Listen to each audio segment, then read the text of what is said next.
this is one of the most important people of the team as far as I'm concerned, the crew chief, Daz. Hello. Hi. I think we were at that point, weren't we, where you were saying that you are more important than Pete. That was it, yeah. Yeah. But you have worked with him for 6 years on and off, haven't you? And I was saying that, you know, the last person that sees Hicky go off down Bray Hill is you, isn't it? What's that like for you? Scary. Really scary. Because you're not just crew chief, you're best friends as well, aren't you? Yeah, which makes it worse, to be fair. It's not like BSB where you've got a screen and you can see where they are and if they fall off. They're at the medical centre or they're okay. Around here, you've literally no idea for 17 minutes. So what information do you rely on? Live timing on my phone, basically. And the whole team do it. They're all the time.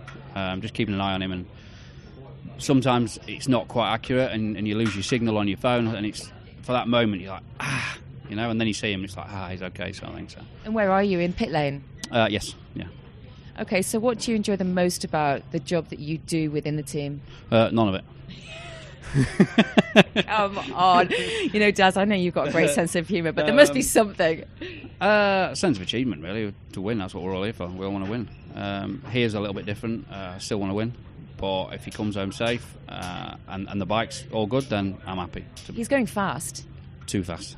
Is that how you actually feel? Yeah, it is a little bit this early on, but Pete's a builder, he always has been. He don't go out and bang, you know. But he can do it, there's no doubt, and he will get faster and faster, and everybody else knows that as well. They know he'll get faster. But what people need to remember is it's his third year, you know, and he's not ridden a superbike. He's now on a superbike. He's done 2 laps, and he's fast. And I might be going to the bookies, but don't put that. But you do still get so nervous. I tell you what, also, he doesn't seem to look after his nutrition, does he? Not too much, no.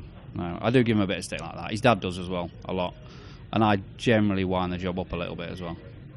So, because a lot of the other guys out there kind of really do, don't they? Where he seems to walk in with like, I'm just having a banana smoothie and just getting on a bike. And he is a very relaxed person in general, isn't he? I think that's what works at the TT, because he's relaxed. He's got the right attitude. He doesn't come here thinking, I've got to top the timesheets. He comes here thinking, I'm going to enjoy myself. The first night he came in, he said, I can't stop laughing. And that's generally how he is. So, is he hyped up? No, not at all. He's just beat. He just doesn't get nervous. I mean, I did his first road race with him 2 years ago, and even then, his first ever lap, he just wasn't nervous. And I get nervous for him. He don't need to get nervous. So. Of course you do. Okay, I'm thinking faulty towers now. So when something doesn't quite go according to plan on the bike, yep. Who is Basil and who's Manuel in this relationship? It's difficult because he never comes in stressing, moaning. He's a realist, you know, and he knows that things do go wrong. With the greatest will in the world, you can't get it right all the time, and he knows that. So he never comes in, this is wrong, this is, you know, it's how it is. So it makes our life a lot easier, to be fair.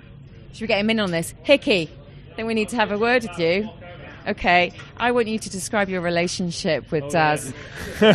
Is this the old Pete or the new Pete? I think we have to talk about the new Pete, actually. Yeah. I'm going to say, I don't think we can talk about a lot of things. Hey, we can talk about whatever we like. From a romantic point of view, he says that you are all loved up, though. Oh, what, the bromance? Yeah, the bromance is good. I'm not talking about that. All right. He says you've changed. I don't think I've changed. A little bit. Apparently I've gone a bit soft and mushy, but to be fair... Plump or marshmallow. If I showed you a photo that I've got of Daz, you would probably change your opinion. Okay, I think I need to see that later, definitely. How important is this guy in the team to you? Oh, massive, you know. I mean, Daz not only being my best mate, also runs the workshop, is pretty much the best mechanic in the paddock, and is it's good to have somebody that you know is on the ball with it and wants things absolutely spot on, otherwise he's not happy. You know, he's such an anal git when it comes to like literally the finest detail, and that as a rider is it's perfect. It's exactly what you want, because you know that every time you get on the bike's going to be mint. So it's perfect. It makes the confidence much bigger all the time, and Yeah, no, it's perfect having me. You know, when you're up at the grid line, you're just about to go down Bray Hill, do you have like any tradition that you say to each other when you're just saying goodbye? Not particularly. More like here, especially, he's always telling me to chill out. Like literally, the last thing I hear is like, just chill out, don't worry about it, just enjoy yourself and all that kind of thing. If there's something different on the bike, if we've got new brake pads or new discs or a new rear tyre or something, he'll always remind me. Right, it's the last thing that I get told before we go. You know, it's new rear tyre or new pads, or just as an extra reminder. And again, as a rider, that's perfect because you've got so much going on and so much to think about, and you can get so too into it too early that sometimes you need a reminder. But you're just 100% confident in everything he does. Yeah, exactly that. You know, I mean, and he's been doing it a while now, and he's obviously getting more and more experience the more he goes on. So, so do you think as a team together, do you kind of really enjoy the road racing side of it, or the BSB does? Both, actually. He is a lot more relaxed, definitely. He's always relaxed with Pete, but he is definitely, the whole team's relaxed. You can chill out a little bit. You haven't got a rush and do it all. So I think I like it all, really. It's good. Just works. And for me, a happy rider's a fast rider, and you can see he's happy. Do you ever tell him he's going too fast? Yeah, sometimes. He does worry about your safety, doesn't he? Yeah, he doesn't tell me at BSB. He always tells me to go faster at BSB, but here he's like, yeah, just chill out, steady away. So he's quite nervous about it then. Yeah, I think it's nervous for everyone. You know, the people probably don't think. You know, they always look at riders or riders' families and stuff. They probably don't really see the mechanic side of it. I mean, at the end of the day, the mechanics are the last people to touch the bike, and if anything went wrong with the bike, then obviously they're the ones that have touched it last. So it's actually quite a nervous and nerve-wracking thing for all the guys that work on the bike. It's the guy right from the guy who does the tyres to the electronics engineers to the guy who actually builds the engines, everything. You know, it's just a huge team effort, you know, isn't it? And it's always you that the media faces, isn't it? It's always you that, you know, I mean, like media training and obviously the popularity and everything that happens. Do you just want to get everybody involved and say, you know what, it's not just about me?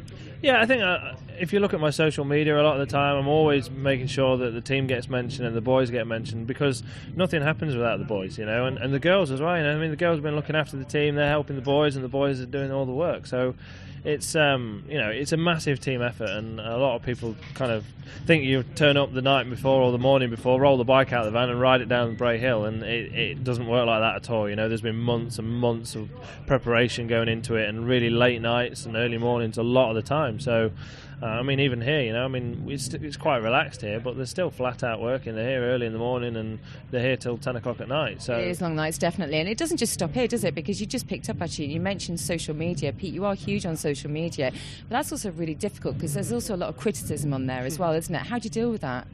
Well, luckily for me, I'm not a legend, so it's all right. I've got about 4 people that follow me, so keeping Pete them Hickman, happy is I easy. think there's a few people out there that might actually say that you are a bit of a legend, or perhaps a legend, Legend, however I you think, is actually more look of at it. it. That's nearer to the truth. It can be quite difficult, but... No, I mean, to be fair, I don't get a lot of negative stuff. Most people are really, really supportive, and to anyone that is negative, I couldn't really care less. So You're here to do a job, and that's it.